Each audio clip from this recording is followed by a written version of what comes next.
विद्महे वासुदेवाय धीमहि तन्नो विष्णु प्रचोदयात्। ओम नमो भगवते वासुदेवाय। अथ कामना एकादशी महात्म्य। कुंती पुत्र धर्मराज युधिष्ठिर बोले, हे भगवान, मैंने आषाढ़ मास के शुक्ल पक्ष की देवसैनी एकादशी का सविस्तार वर्णन सुना। अब आप श्रावण मास के कृष्ण पक्ष की एकादशी की सविस्तार कथा मुझे सुनाइए। इस एकादशी का क्या नाम है तथा इसकी विधि क्या है? उसमें कौन से देवता की पूजा होती है?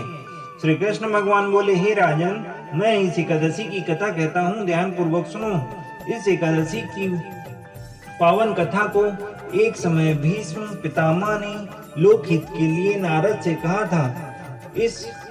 एक बार नारद जी ने पूछा कि हे पितामह, श्रावण मास के कृष्ण पक्ष की एकादशी की कथा सुनने की आज मेरी इच्छा है, अतः अब आप इस एकादशी की व्रत कथा विधि सहित सुनाइए।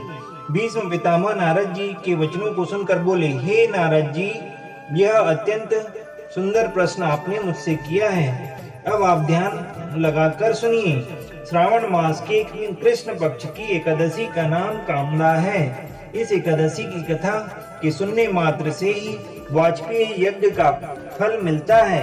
एकादशी के व्रत में शंख चक्र गदाधारी विष्णु भगवान की पूजा की जाती है। इस एकादशी को जो मनुष्य धूप दीप नैवेद्य आदि से भगवान विष्णु की पूजा करते हैं, उन्हें गंगा स्नान के फल से भी बड़ा फल मिलता है। जो पुण्य सूर्य चंद्रग्रहण में केदार और कुरुक्षेत्र में स्नान करने से मिलता है, वह पुण्य विष्णु भगवान की भक्ति पूर्वक पूजा करने से मिल जाता है।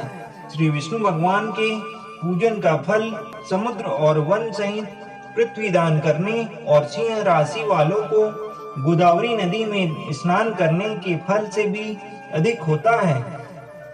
जो फल व्यतिपात योग में गण की नदी में स्नान करने से मिलता है, वह फल भगवान की पूजा करने से मिल जाता है। संसार में भगवान की पूजा का फल सबसे अधिक है। भगवान की पूजा का फल श्रावण मास में कृष्ण पक्ष की एकादशी के फल के बराबर है। अतः भक्ति पूर्वक भगवान की पूजा न बन सके तो श्रावण मास के कृष्ण पक्ष की कामदा एकादशी का व्रत अवश्य करना चाहिए। आभूषण से युक्त बछड़ा सहित गौदान करने से जो फल मिलता है, वह फल कामदा एकादशी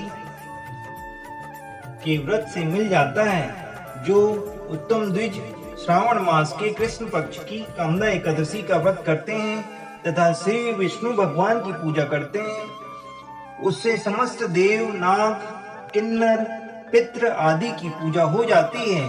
इसलिए पाप से डरने वाले व्यक्तियों को विधि सहित व्रत को करना चाहिए। संसार सागर तथा पापों में फंसे हुए मनुष्य को इनसे छूटने के लिए कामदा एकादशी का व्रत करना चाहिए।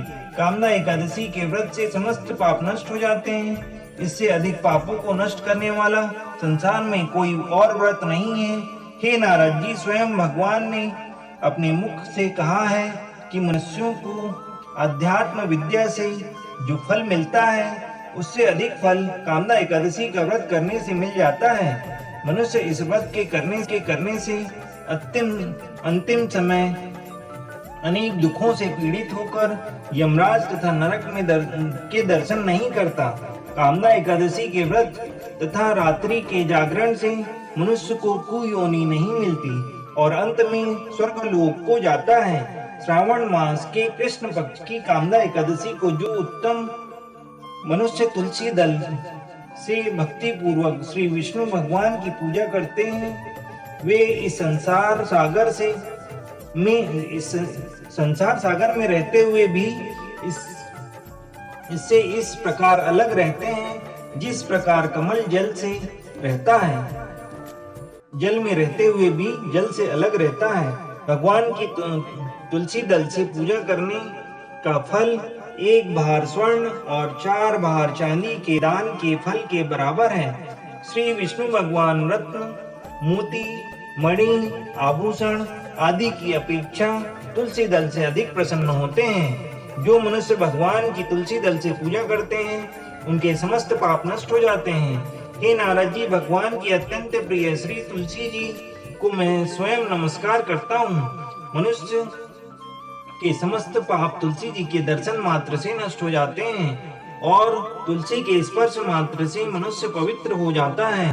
तुलसी जी को जल से स्नान कराने से मनुष्य की समस्त यम यातनाएं नष्ट हो जाती हैं। तुलसी जी को भक्ति पूर्वक भगवान के चरण कमलों में जो मनुष्य अर्पित करता है उसे मुक्ति मिलती है। इस कामना एकादशी की रात्रि को जो मनुष्य जागरण करते हैं और दीपदान करते हैं, उनके पुण्यों को लिखने में चित्रगुप्त भी असमर्थ हैं।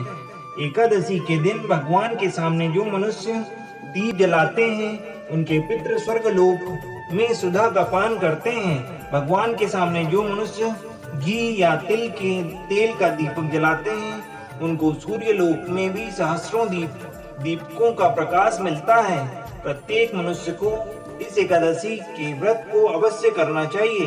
ब्रह्म हत्या, ब्राह्मण हत्या आदि सभी पाप इस व्रत के करने से नष्ट हो जाते हैं और मनुष्य इस लोक में सुख भोगकर अंत में विष्णु लोक को जाते हैं। इस कामना एकादशी के महात्म्य के श्रवण व पठन से मनुष्य अंत में स्वर्ग लोक को प्राप्त करते हैं।